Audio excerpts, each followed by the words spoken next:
সাংবাদিক দম্পতি সাগর রুনি হত্যার তদন্ত প্রতিবেদন দাখিলে ফের ব্যর্থ টাস্কফোর্স। হাইকোর্টকে জানায় তৎকালীন স্বরাষ্ট্রমন্ত্রী, পুলিশ ও গোয়েন্দা প্রধানদের জিজ্ঞাসাবাদ করতে চান তারা। তাই প্রতিবেদন জমা 6 মাস পিছিয়ে দেন উচ্চ আদালত। অথচ তদন্ত শেষ করতে শেষবার সময় দেওয়ার কথা নথিতে লিখেছিলেন গেল অক্টোবরে। সময়ের সাথে সাথে দেখা দেয় নিত্য নতুন প্রয়োজন। রেডি থাকতে হয় প্রতি মুহূর্ত। তাই এলো ইনোভার, যেন আপনি লাইফে থাকেন রেডি প্রতিদিন। Innova, designed for now. ঘন্টার মধ্যেই যাতে করে এই হত্যাকারীদের যাতে ধরা যায়। 48 ঘন্টা শেষ হয়নি 14 বছরেও। বলছি সাংবাদিক দম্পতি সাগর সরোয়ার ও মেহেরুন রুনির কথা। 2012 সালে 12 ফেব্রুয়ারি নিজ ফ্ল্যাটে খুন হন এই দম্পতি। 5 আগস্টের পর যে টাস্কফোর্স গঠন করা হয় এ রহস্য উন্মোচন করতে তারাও ব্যর্থ হলেন 3 বার প্রতিবেদন দিতে। রোববার সে টাস্কফোর্স রিপোর্ট দাখিল করে বলেছেন তৎকালীন স্বরাষ্ট্রমন্ত্রী, আইজিপি, গোয়েন্দা সংস্থার প্রধানদের জিজ্ঞাসাবাদ করতে চায় টাস্কফোর্স, কিন্তু তাদের খুঁজে পাচ্ছে না তদন্ত কমিটি।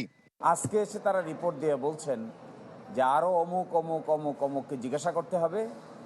যাদেরকে জিজ্ঞাসা করতে হবে তারা বলছেন তাদেরকে আসলে জিজ্ঞাসা করা সম্ভব না, কারণ তারা মিসিং, তারা দেশে নাই, তাদেরকে খুঁজে পাচ্ছেন না। আমরা আপনারা সবাই তাদের নাম জানি।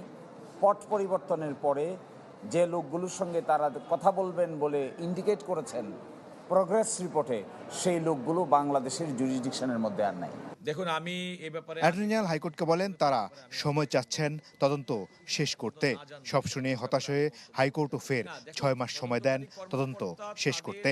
ওই সময় যারা প্রাথমিকভাবে তদন্তের দায়িত্বে ছিলেন, যারা তথ্য প্রমাণ নিয়েছেন, কিংবা অনেক সাক্ষীকে জিজ্ঞাসাবাদ করেছেন, কিংবা সাক্ষীর বাইরেও আসামিদের গ্রেপ্তার করেছেন, তাদের কাছ থেকে যে সমস্ত তথ্য পেয়েছেন তার কোনো নিয়মতান্ত্রিক হস্তান্তর বর্তমান টাস্কফোর্সের উপরে হচ্ছে না, এবং তারা সে সমস্ত তথ্যের ক্ষেত্রে তারা কোনো অ্যাক্সেস পাচ্ছেন না। এটা হচ্ছে মূল বাধা।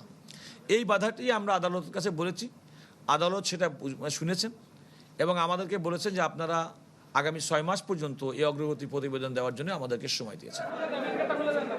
এ মামলায় এখনও জেলে আছেন 7 আসামি। সাগর রুনির পরিবারের আইনজীবী বলেন, নিরপরাধ কেউ এ মামলায় জেলে থাক তা চান না তারা। সেই সাথে তদন্তে ব্যর্থ হলে তদন্ত কর্মকর্তাদের বিরুদ্ধে ব্যবস্থা নেয়ার আবেদন করা হবে। তাদের মামলার কারণে কোনো নিরপরাধ মানুষ যেন হয়রানি না হয়, কিন্তু এই যে উদ্ঘাটন করতে পারছেন না, এই জন্য দে আর ভেরি অ্যাংশাস, উদ্বিগ্ন এবং অনেকটা হতাশ। নিম্ন আদালতে সাগর রুনি হত্যা মামলা তদন্ত প্রতিবেদন দাখিল করতে সেঞ্চুরি পেরিয়ে 125 বার সময় নিয়েছেন তদন্ত কর্মকর্তাও।